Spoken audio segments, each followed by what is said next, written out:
ओम नमो भगवते वासुदेवाय। मित्रों, आपके और आपके परिवार पर भगवान नारायण की कृपा सदैव बनी रहे। बुध ग्रहों में सबसे सुकुमार और सुंदर ग्रह है, इसलिए इन्हें राजकुमार ग्रह भी कहा जाता है। इनके पास पृथ्वी तत्व है और यह कन्या और मिथुन राशि के स्वामी हैं। बुध ग्रह बुद्धि, एकाग्रता, वाणी, त्वचा, सौंदर्य तथा सुगंध और व्यापार का कारक है। बुध संचार और कान, नाक, गले से भी संबंध रखता है। बुध से बुद्धि की प्रखरता आती है तथा गणित के और आर्थिक मामलों में सफलता मिलती है। बुध ग्रह यदि पीड़ित हो जाए तो बहन, बेटी, बुआ का सुख नहीं मिल पाता है। बुध ग्रह के खराब होने पर व्यापार में लगाया हुआ पैसा तुरंत फंस जाता है। चलिए सुनते हैं बुधवार व्रत की कथा। समतापुर नगर में मधुसूदन नाम का एक व्यक्ति रहता था। वह बहुत ही धनवान था। मधुसूदन का विवाह बलरामपुर नगर की सुंदर लड़की संगीता से हुआ था। एक बार मधुसूदन अपनी पत्नी को लेने बुधवार के दिन बलरामपुर गया। मधुसूदन ने पत्नी के माता पिता से संगीता को विदा करने के लिए कहा। माता पिता बोले, बेटा आज बुधवार है, बुधवार को किसी भी शुभ कार्य के लिए यात्रा नहीं करते। लेकिन मधुसूदन नहीं माना। उसने ऐसी शुभ अशुभ की बातों को ना मानने की बात कही। दोनों ने बैलगाड़ी से यात्रा प्रारंभ की। 2 कोस की यात्रा के बाद उसकी गाड़ी का पहिया टूट गया। वहां से दोनों ने पैदल की यात्रा शुरू की। रास्ते में संगीता को प्यास लगी। मधुसूदन उसे एक पेड़ के नीचे बैठाकर जल लेने चला गया।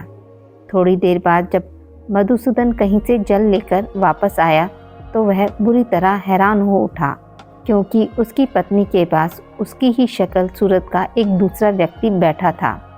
संगीता भी मधुसूदन को देखकर हैरान रह गई। वह दोनों में कोई अंतर नहीं कर पाई। मधुसूदन ने उस व्यक्ति से पूछा, तुम कौन हो? मेरी पत्नी के पास क्यों बैठे हो?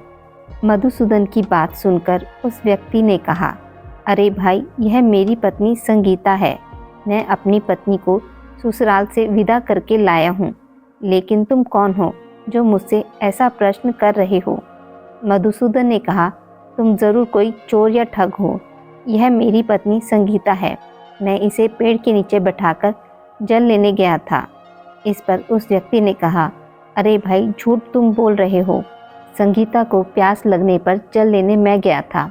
मैंने तो जल लाकर अपनी पत्नी को पिला भी दिया है। अब तुम चुपचाप यहाँ से चलते बनो, नहीं तो किसी सिपाही को बुलाकर तुम्हें पकड़वा दूंगा। दोनों एक दूसरे से लड़ने लगे। उन्हें लड़ते देख बहुत से लोग वहाँ एकत्र हो गए। नगर के कुछ सिपाही भी वहाँ आ गए। सिपाही उन दोनों को पकड़कर राजा के पास ले गए।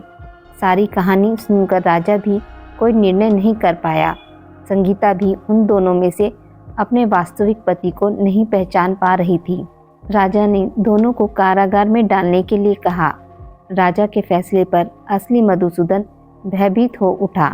तभी आकाशवाणी हुई, मधुसूदन, तूने संगीता के माता पिता की बात नहीं मानी और बुधवार के दिन अपनी ससुराल से प्रस्थान किया।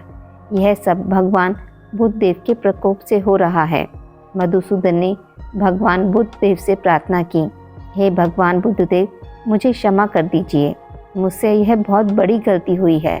भविष्य में अब कभी बुधवार के दिन यात्रा नहीं करूँगा और सदैव बुधवार को आपका व्रत किया करूँगा। मधुसूदन के प्रार्थना करने से भगवान बुधदेव ने उसे क्षमा कर दिया। तभी दूसरा व्यक्ति राजा के सामने से गायब हो गया। राजा और दूसरे लोग इस चमत्कार को देखकर हैरान हो गए। भगवान बुधदेव की इस अनुकंपा से राजा ने मधुसूदन और उसकी पत्नी को सम्मानपूर्वक विदा किया। कुछ दूर चलने पर रास्ते में उन्हें बैलगाड़ी मिल गई। बैलगाड़ी का टूटा हुआ पहिया भी जुड़ा हुआ था। दोनों उसमें बैठकर समतापुर की ओर चल दिए। मधुसूदन और उसकी पत्नी संगीता दोनों बुधवार को व्रत करते हुए आनंदपूर्वक जीवन यापन करने लगे। इस तरह भगवान बुधदेव की कृपा से उनके यहाँ खुशियाँ बरसने लगी। इस तरह जो स्त्री पुरुष विधिवत बुधवार का व्रत करके व्रत कथा सुनते हैं, भगवान बुधदेव उनके सभी कष्ट दूर करते हैं। बुधदेव मंत्र। ओम बुद्धाय नमः, ओम बुद्धाय नमः, ओम बुद्धाय नमः, ओम बुद्धाय नमः, ओम बुद्धाय नमः,